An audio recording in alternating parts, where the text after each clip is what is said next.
રાધે રાધે મિત્રો, જો તમારી નોકરી ચાલુ હોય અને તમારે તમારા પીએફના રૂપિયા ઉપાડવા હોય તો માત્ર 2 દિવસની અંદર તમારા બેંક એકાઉન્ટમાં આવી જશે. એટલે હવે હું તમને પીએફના રૂપિયા ઉપાડવા માટેની સ્ટેપ બાય સ્ટેપ પ્રોસેસ જણાવવાનો છું.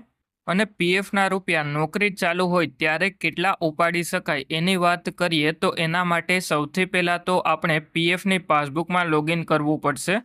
એટલે એના માટે સૌથી પહેલાં તો તમારે તમારા મોબાઈલમાં કોઈ પણ એક બ્રાઉઝર જેમ કે ક્રોમનું બ્રાઉઝર અથવા તો ફાયરફોક્સનું બ્રાઉઝર ઓપન કરી અને એમાં ઈપીએફઓ પાસબુક ટાઈપ કરી અને સર્ચ કરી લેવાનું.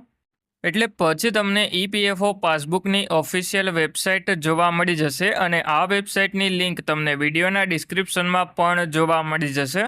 એટલે જેવી આ વેબસાઇટ ઓપન કરીએ એના પછી સૌથી પહેલાં તો તમારે તમારો 12 આંકડાનો યુએએન નંબર તમારી પગારની સ્લિપમાંથી જોઈ અને એન્ટર કરી લેવાનો.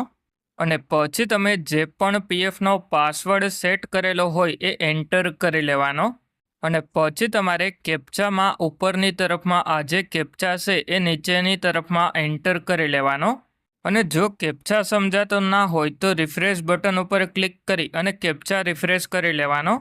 અને પછી તમારે નીચેની તરફમાં સાઇન ઇન ઉપર ક્લિક કરી લેવાનું છે. એટલા માટે હવે હું આ બધી જ ડિટેલ એન્ટર કરી લઉં અને પછી સાઇન ઇન ઉપર ક્લિક કરી લઉં. એટલે પછી આપણે મોબાઈલમાં ટોટલ અવાઇલેબલ બેલેન્સ જોવા મળી જશે.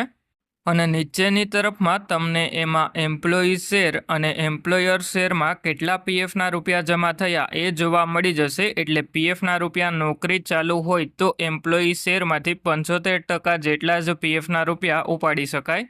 એટલે હવે પીએફના રૂપિયા ઉપાડવા માટેની પ્રોસેસની વાત કરીએ તો સૌથી પહેલાં તો તમારે તમારા બ્રાઉઝરમાં epfo.gov.in ટાઈપ કરી અને સર્ચ કરી લેવાનું.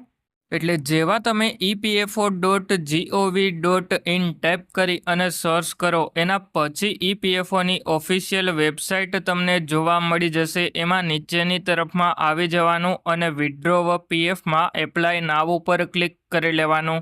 એટલે જેવા તમે એપ્લાય નાવ ઉપર ક્લિક કરો એના પછી નીચેની તરફમાં આવી અને પછી તમારે તમારો 12 આંકડાનો યુએએન નંબર પગારની સ્લિપમાંથી જોઈ અને એન્ટર કરી લેવાનો. અને પછી તમારે નીચેની તરફમાં આવી અને પીએફનો પાસવર્ડ તમે જે પણ સેટ કરેલો હોય એ એન્ટર કરી લેવાનો. અને પછી તમારે નીચેની તરફમાં સાઇન ઇન ઉપર ક્લિક કરી લેવાનું. એટલે પછી તમારા મોબાઈલ નંબર ઉપર ઓટીપી આવી જશે. એ ઓટીપી તમારે એન્ટર કરી લેવાનો. એટલા માટે હવે મેં યુએએન નંબર અને પીએફનો પાસવર્ડ એન્ટર કરી અને સાઇન ઇન ઉપર ક્લિક કરી લીધું. એટલે પછી આપણા મોબાઈલ નંબર ઉપર ઓટીપી આવી ગયો. એ ઓટીપી એન્ટર કરી અને સબમિટ કરી લઈએ. અને ઓટીપી એન્ટર કરતી વખતે તમારે એ વાતનું ધ્યાન રાખવાનું કે ભૂલથી ઓટીપી આઈડી એન્ટર નથી કરવાનું. એટલા માટે હવે હું ઓટીપી એન્ટર કરી અને સબમિટ ઉપર ક્લિક કરી લઉં. એટલે પછી આપણે આપણા પીએફ એકાઉન્ટમાં લોગિન થઈ ગયા. એના પછી ઉપરની તરફમાં આ 3 લાઇન ઉપર ક્લિક કરી મેનેજ ઉપર ક્લિક કરી અને કેવાયસી ઉપર ક્લિક કરી અને એ જોઈ લેવાનું કે બેંકની કેવાયસી કરી લીધી કે બાકી છે. કારણ કે પીએફના રૂપિયા ઉપાડવા માટે બેંકની કેવાયસી તમારે કરવી પડે. અને પછી તમારે નીચેની તરફમાં ઓનલાઈન સર્વિસીસ ઉપર ક્લિક કરી અને ક્લેમ ઉપર ક્લિક કરી લેવાનું. અને પછી તમે જે પણ બેંકની કેવાયસી પીએફ એકાઉન્ટમાં કરેલી હોય એ બેંક એકાઉન્ટ નંબર એન્ટર કરી લેવાનો. અને પછી તમારે નીચેની તરફમાં વેરીફાઈ ઉપર ક્લિક કરી લેવાનું. એટલે પછી તમને ટર્મ્સ એન્ડ કન્ડિશન જોવા મળી જશે. એટલે પછી તમારે ટર્મ્સ એન્ડ કન્ડિશનમાં યસ ઉપર ક્લિક કરી લેવાનું. એટલે પછી તમારો બેંક એકાઉન્ટ નંબર વેરીફાઈ થઈ જશે અને બેંક એકાઉન્ટ નંબરની બાજુમાં ગ્રીન કલરમાં રાઇટનો સિમ્બોલ જોવા મળી જશે. એટલે હવે આપણે પીએફના રૂપિયા ઉપાડવા માટે નીચેની તરફમાં પ્રોસીડ ફોર ઓનલાઈન ક્લેમ ઉપર એક વખત ક્લિક કરી લેવાનું છે. અને પછી તમારે એમાં નીચેની તરફમાં આવી અને સિલેક્ટ ક્લેમ ઓપ્શન ઉપર એક વખત ક્લિક કરી લેવાનું છે. એટલે જેવા તમે સિલેક્ટ ક્લેમ ઓપ્શન ઉપર ક્લિક કરો એના પછી તમને એમાં ઘણા બધા ઓપ્શન જોવા મળી જશે. એમાંથી પીએફ એડવાન્સ ફોર્મ 31 તમારે સિલેક્ટ કરી લેવાનું. અને જો તમે નોકરી છોડી દીધી હોય તો only PF withdrawal form 19 apply કરી અને બધા જ પીએફના રૂપિયા ઉપાડી શકો. એટલે હવે આપણે સિલેક્ટ સર્વિસ ઉપર ક્લિક કરી લેવાનું અને પછી જે પણ કંપનીના પીએફના રૂપિયા ઉપાડવા હોય એ કંપની સિલેક્ટ કરી લેવાની.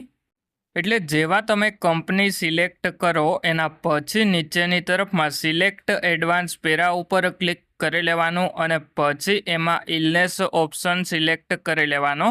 એટલા માટે હવે હું ઇલનેસવાળો ઓપ્શન સિલેક્ટ કરી લઉં. એટલે જેવા સિલેક્ટ કરીએ એના પછી નીચેની તરફમાં જેટલા પણ પીએફના રૂપિયા ઉપાડવા હોય એ અમાઉન્ટ એન્ટર કરી લેવાનું અને પછી તમારે નીચેની તરફમાં તમારું એડ્રેસ આધાર કાર્ડની પાછળથી જોઈ અને એન્ટર કરી લેવાનું. એમાં સૌથી પહેલાં તો તમારે લોકાલિટીમાં તમારા ગામનું નામ એન્ટર કરી લેવાનું અને પછી તમારે નીચેની તરફમાં સ્ટ્રીટમાં સ્ટ્રીટ 1 કરીને એન્ટર કરી લેવાનું અને જો એડ્રેસમાં શેરી નંબર આપેલો હોય તો એ પ્રમાણે સ્ટ્રીટ 1, 2, 3, 4, 5 જે પણ શેરી નંબર હોય એ એન્ટર કરી લેવાનો અને પછી નીચેની તરફમાં સિલેક્ટ સ્ટેટ ઉપર ક્લિક કરી અને જે પણ રાજ્ય તમારું હોય એ સિલેક્ટ કરી લેવાનું.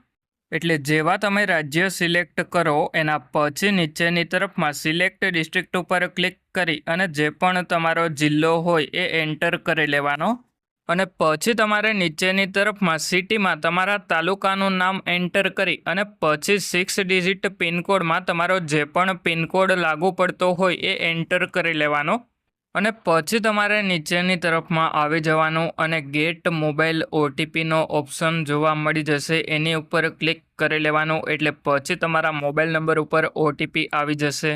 એટલે પછી જે પણ ઓટીપી તમારા મોબાઈલ નંબર ઉપર આવે એ ઓટીપી એન્ટર કરી અને સબમિટ કરી લેવાનો. એટલે પછી 2 થી 3 દિવસની અંદર તમારા બેંક એકાઉન્ટમાં તમારા પીએફના રૂપિયા જમા થઈ જશે. એટલે આ રીતે તમે તમારા મોબાઈલની મદદથી તમારા પીએફના રૂપિયા ઉપાડી શકો. જો તમને વિડીયો પસંદ આવ્યો હોય તો વિડીયોને એક લાઇક કરી અને જો કોઈ તમારા મિત્રનું પીએફ એકાઉન્ટ હોય તો એમને આ વિડીયો શેર કરી દેજો. અને હવે જેટલા પણ લોકોએ આપણા ચેનલને સબસ્ક્રાઈબ કરેલું છે અને સપોર્ટ કરે છે એ બધા લોકોને થેન્ક યુ. અને હવે જો તમારા પીએફ એકાઉન્ટમાં કોઈ પણ પ્રકારનો પ્રોબ્લેમ આવતો હોય તો મને કમેન્ટ કરીને જણાવજો. એના ઉપર હું તમારા માટે વિડીયો બનાવી આપીશ.